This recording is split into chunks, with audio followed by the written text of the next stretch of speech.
দুর্গা পুজো গেল, কালী পুজো গেল, জগদ্ধাত্রী পুজো গেল, কিন্তু এরকম যে অভিনব পুজো মণ্ডপ কিন্তু আমার চোখে হয়তো এখনও পড়েনি। হয়তো তোমাদের চোখে পড়ে গেছে কিনা সেটা অবশ্যই কমেন্ট করে বলবে। এবার চলো তোমাদের ব্যাক ক্যামেরায় যে অভিনব পুজো মণ্ডপটা সেটা আগে দেখানো যাক।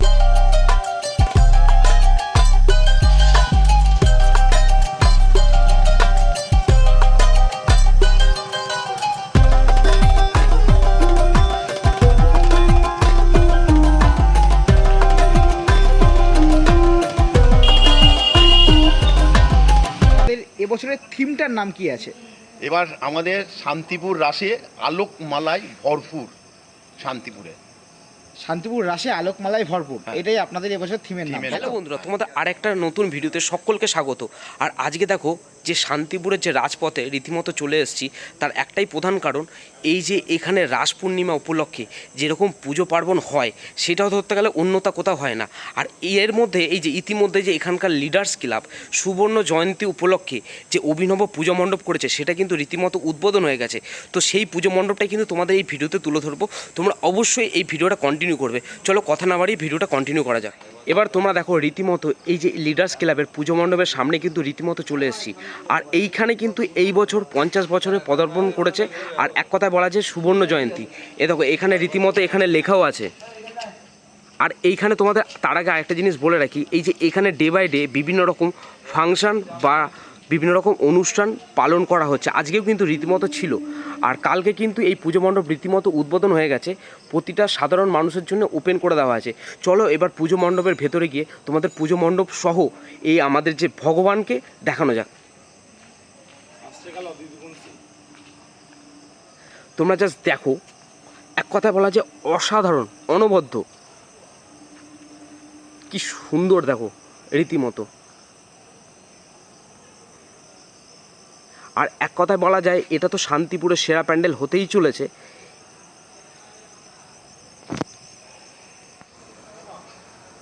হয়তো এর থেকে বড় বড় বাজেটের পুজো হতে পারে। আর আমার চোখে দেখা সেরা পুজো তার একটাই কারণ, দেখো এত সুন্দর লাইটিংয়ের মাধ্যমে এত সুন্দরভাবে প্যান্ডেলটাকে ফুটিয়ে তুলেছে।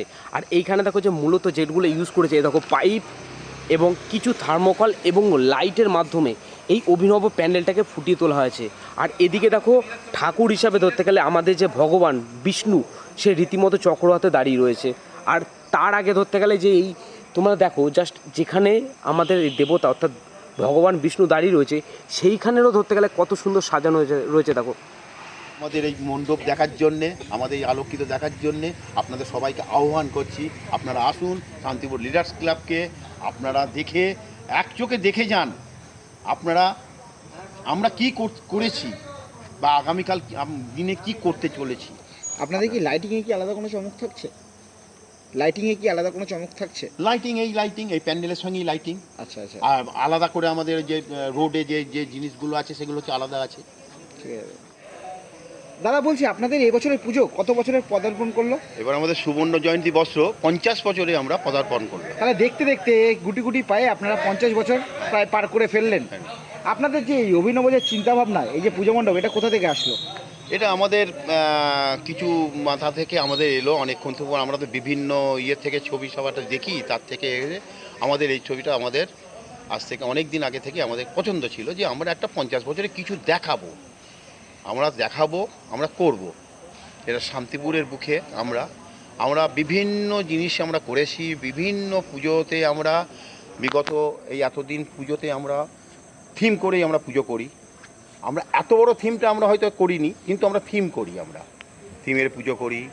আমরা এখানে আমরা কিছু সোশ্যাল ওয়ার্ক এবার করেছি। আমরা এই রজত জয়ন্তী মানে আমাদের এই সুবর্ণ জয়ন্তীর জন্যে আমরা 1 বছর ধরে আমরা প্রোগ্রামটা সেটিং করেছি।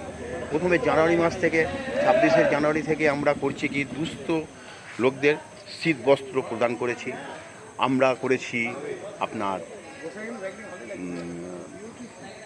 হাসপাতালে আমরা ফল বিতরণ করেছি। আমরা সবথেকে আমরা যেটা করেছি, যেটা 50 বছরে বহু জায়গায় বহু রকমের ভাবে তারা চিন্তা ভাবনা করে, আমাদের চিন্তা ভাবনাটা একটু অন্য ছিল। আমরা এখানে চক্ষুদান, যে মনোরক্ত চক্ষুদান কী করেছি, আমরা রক্তদান শিবিরের মাধ্যমে, তার মধ্যে আমাদের মহিলা সংখ্যা সব থেকে বেশি ছিল। আমাদের প্রায় 40-এর মতো মহিলা সংখ্যা ছিল আমাদের এবার এখানে আমাদের রক্তদান শিবিরে। আমরা এখানে আমরা সবথেকে বড় জিনিস একটা করেছি, অক্সিজেন সিলিন্ডার আমরা করেছি, টিচার আমরা করেছি, আমরা পুরো পাড়াটাকে আমরা সিসি ক্যামেরা দিয়ে আমরা মুড়িয়ে ফেলেছি। এটা আমরা পুরো সুরক্ষা দিয়েছি। অনেক এই জায়গাটা আমি একটু ইন্টারাপ্ট করবো আপনাকে। আপনি বললেন পুরো পাড়াটা হচ্ছে সিসিটিভি ক্যামেরা দিয়ে ঘিরে ফেলেছে। হ্যাঁ। এটা কি পার্মানেন্টলি? পার্মানেন্টলি, একদম পার্মানেন্টলি। এটা আমাদের এটা আমরা প্রথম কোনো পাড়ায় এসে দেখলাম যে কোনো ক্লাব উদ্যোগ নিয়ে আমাদের এত বড় চিন্তা ভাবনা আমাদের করেছি। যেমন আমাদের বিএসএফ কমান্ডাররা এসে মানে 11 তারিখে আমাদের উদ্বোধন হয়েছে। আজকে আমাদের সত্যজিৎ দাস ছিলেন। 11 তারিখে আমাদের উদ্বোধন হয়ে গেছে। সেটা হচ্ছে আমাদের বিএসএফের কমান্ডার ডিজি র্যাঙ্কের ওনারা এসে আমাদের উদ্বোধন করেছেন।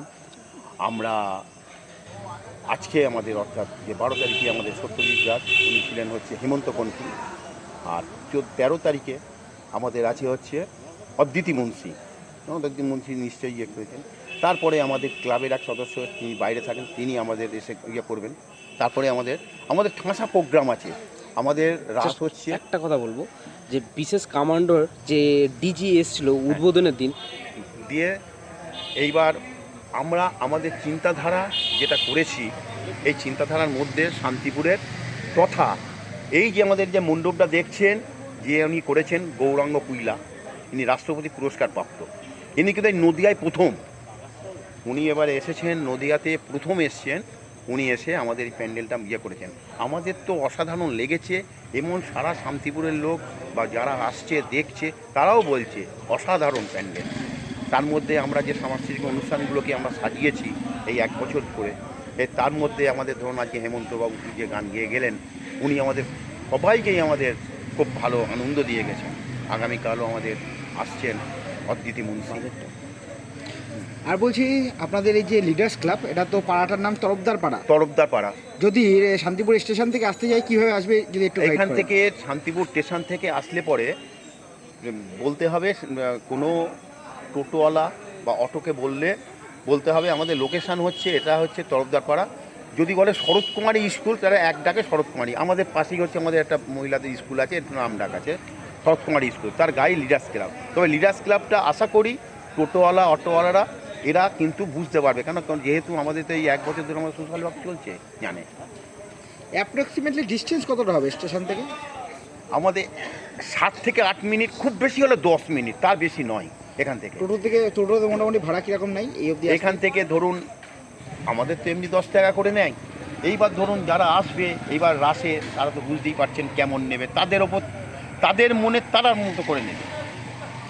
এবার আমি জানি না আপনি অ্যান্সারটা দেবেন কি না। অ্যাপ্রক্সিমেটলি আপনাদের যে এই অভিনব চিন্তাভাবনা, বিশাল যে পুজো মণ্ডপ, তার বাজেট কত? দেখুন বাজেট সম্বন্ধে দেখুন, এখন বাজেট বলতে দেখুন বাজেট তো নিশ্চয়ই একটা আছে আমাদের, আমরা তো নিয়ে নেমেছি, কিন্তু বাজেটটা যে এখন কোথায় গিয়ে শেষ হবে, শেষে অঙ্কটা তাহলে আমাদের সবার শেষে গিয়ে আপনাকে বলতে হবে। আর বলছি আপনারা কি শোভাযাত্রায় কি অংশগ্রহণ করেন? না, আমরা শোভাযাত্রায় আমরা অংশগ্রহণ করি না, কেন আমাদের এখান থেকেই শোভাযাত্রা যায়। মানে আমাদের এই যে আরোগ্য দেবতা নারায়ণ দেখছেন, আমরা এই নারায়ণ সব মানে ইয়েকেই এখান থেকেই সবাই যায়। এটাই হচ্ছে আমাদের শোভাযাত্রার হচ্ছে রূপ। আপনাদের পুজো মণ্ডপ কতদিন অবধি থাকছে, কত তারিখ অবধি? আমাদের পুজো মণ্ডপ থাকবে হচ্ছে আপনার ধরুন আমাদের হচ্ছে প্রথম রাস হচ্ছে 15, 16, 17 তারিখে হচ্ছে আমাদের ভাঙা রাস। আমরা 18 তারিখ পর্যন্ত আমাদের প্যান্ডেল থাকবে। মানে 18 তারিখে আসলেও এই যে দেখতে পাবে। তারপরে আমরা ঠাকুরটাকে, কারণ অনেকদিন মানে অর্থাৎ অনেক দিন হয়ে যাচ্ছে, তো তাহলে আমাদের 17 তারিখ ভাঙাটা হয়ে যাচ্ছে, তারপরে একদিন আপনাদের পুজো মণ্ডপ একদিন। থাকছে। হ্যাঁ, আমরা একদিন থাকছে। হ্যাঁ, আর জিজ্ঞেস করবি? ঠিক আছে দাদা, অসংখ্য ধন্যবাদ। আবারও আপনাদের কংগ্রাচুলেশন জানাই। হ্যাঁ, আর এর পাশাপাশি আরেকটা কথা তোমাদের বারবার উল্লেখ করে দিই যে এই নদিয়াবাসী হিসেবে আমাদের কাছে সত্যি খুবই গর্বের ব্যাপার, যেখানে হচ্ছে দুর্গাপুজো, কালী পুজো, লক্ষ্মী পুজো থেকে শুরু করে জগদ্ধাত্রী পুজো এবং রাস পূর্ণিমা উপলক্ষে যে প্রতিটা পুজোই খুব ধুমধাম করে পালন করা হয়। তো সেই জায়গায় দাঁড়িয়ে আমাদের নদিয়াবাসী হিসাবে এটাও কিন্তু আমাদের প্রধান কাজ যে আমাদের এই ভিডিওগুলো প্রতিটা মানুষের কাছে শেয়ার করে দেওয়া, অর্থাৎ যে আমাদের নদিয়াতে এত বড় বড় যে উৎসব হয় সেটা প্রতিটা মানুষের কাছে পৌঁছে যাক।